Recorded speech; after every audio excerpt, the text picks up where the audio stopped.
किसी भी देश के लिए एक संविधान आखिर इतना जरूरी क्यों होता है? देखिए, ये सिर्फ एक मोटी सी कानूनी किताब नहीं है। ये तो वो बुनियाद है जिस पर पूरा का पूरा समाज टिका होता है। तो आज हम यही समझने वाले हैं कि एक संविधान के सबसे जरूरी काम क्या है, और इस सफर में हमारा गाइड होगा भारत का संविधान।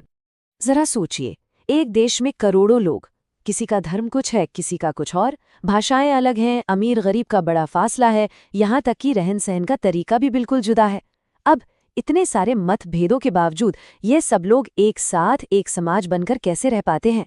वो कौन सा अदृश्य धागा है जो इन सबको एक साथ बांधे हुए हैं? बस यहीं से संविधान की कहानी शुरू होती है। कोई भी समाज हो, वो ऐसी ही अलग अलग सोच और ज़रूरतों वाले लोगों से बनता है। अलग अलग समूह होते हैं जिनकी इच्छाएं और ज़रूरतें कभी-कभी एक दूसरे से टकरा भी सकती हैं। तो सवाल ये है कि जब टकराव की इतनी सारी वजहें मौजूद हों, तो फिर सहयोग और शांति का रास्ता निकले तो निकले कैसे?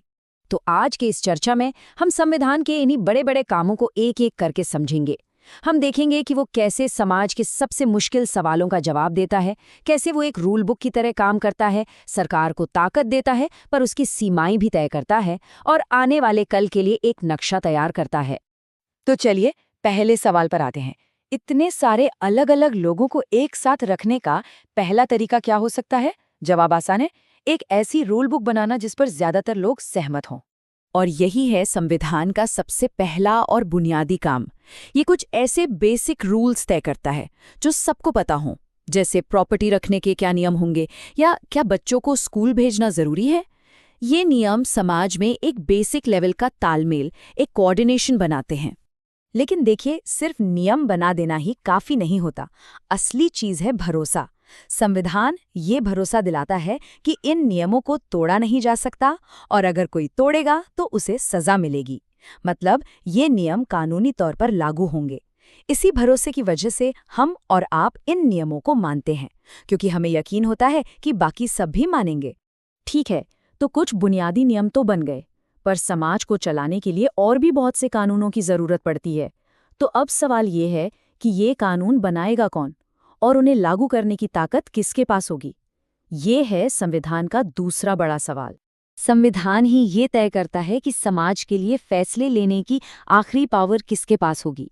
मतलब सरकार कैसे बनेगी, संसद का ढांचा क्या होगा, और उसके अधिकार क्या होंगे। एक तरह से ये सरकार बनाने का पूरा ब्लूप्रिंट तैयार करता है। ये लाइन इस बात को बहुत अच्छे से समझाती है। सरकार संविधान को नहीं बनाती, बल्कि संविधान सरकार को बनाता है।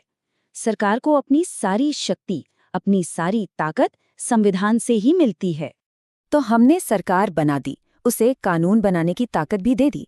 लेकिन क्या हो अगर यही सरकार अपनी ताकत का गलत इस्तेमाल करने लगे? अगर वो ऐसे कानून बनाने लगे जो हम नागरिकों के लिए ही नुकसानदेह हों? बस यहीं पर संविधान का तीसरा और शायद सबसे जरूरी काम सामने आता है, हर नागरिक के लिए एक ढाल बनना।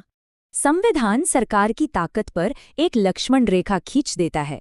ये साफ साफ बताता है कि सरकार क्या नहीं कर सकती, चाहे उसे संसद में कितना भी बड़ा बहुमत क्यों ना मिला हो। और ये सीमाएं ही नागरिकों की आज़ादी की गारंटी हैं। ये वो मौलिक अधिकार हैं जिन्हें कोई भी सरकार हमसे छीन नहीं सकती। ये पक्का करता है कि शासन मनमाना ना हो, बल्कि कानून के दायरे में चले। जैसे कि किसी को भी बिना किसी ठोस वजह के गिरफ्तार नहीं किया जा सकता। हर किसी को अपनी बात कहने की, अपनी मर्जी का धर्म मानने की या कोई भी व्यापार करने की आज़ादी है। ये सिर्फ नियम नहीं है, बल्कि ये हर नागरिक की गरिमा और स्वतंत्रता के सुरक्षा कवच हैं।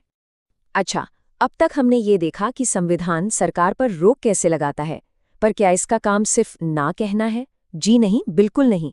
एक अच्छा संविधान एक कंपास की तरह भी होता है, जो पूरे समाज को एक सही दिशा में आगे बढ़ने का रास्ता दिखाता है।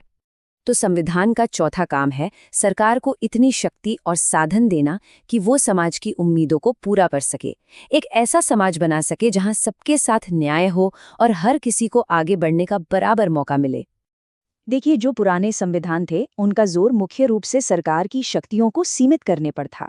लेकिन भारत जैसे 20वीं सदी में बने संविधान सिर्फ सीमाएं नहीं लगाते, बल्कि वो सरकार को समाज की भलाई के लिए अच्छे काम करने की ताकत भी देते हैं।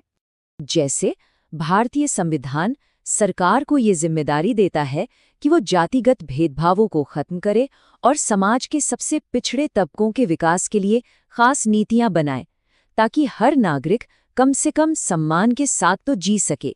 तो चलिए अब इन सारी बातों को भारत के संविधान की कहानी से जोड़कर देखते हैं, जिसने इन सभी कामों को एक दस्तावेज में बड़ी खूबसूरती से समेटा है।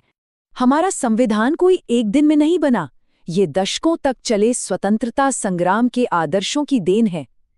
हमारी संविधान सभा ने उन्हीं सपनों को, जैसे बराबरी, आज़ादी और न्याय को एक कानूनी और संस्थागत रूप दिया, एक ऐसा ढांचा बनाया जो इन मूल्यों को हकीकत में बदल सके।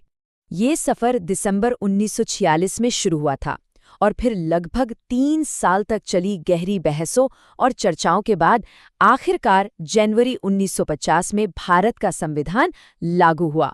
ये सिर्फ एक किताब की नहीं, एक राष्ट्र के जन्म की कहानी है। और भारतीय संविधान की सबसे बड़ी खूबसूरती इसी बात में है कि ये कोई पत्थर की लकीर नहीं है, इसे एक जीवंत दस्तावेज यानी लिविंग डॉक्यूमेंट कहा जाता है। मतलब ये समय और समाज की बदलती ज़रूरतों के हिसाब से खुद को ढाल सकता है, और इसी लचीलेपन ने इसे आज तक प्रासंगिक बनाए रखा है।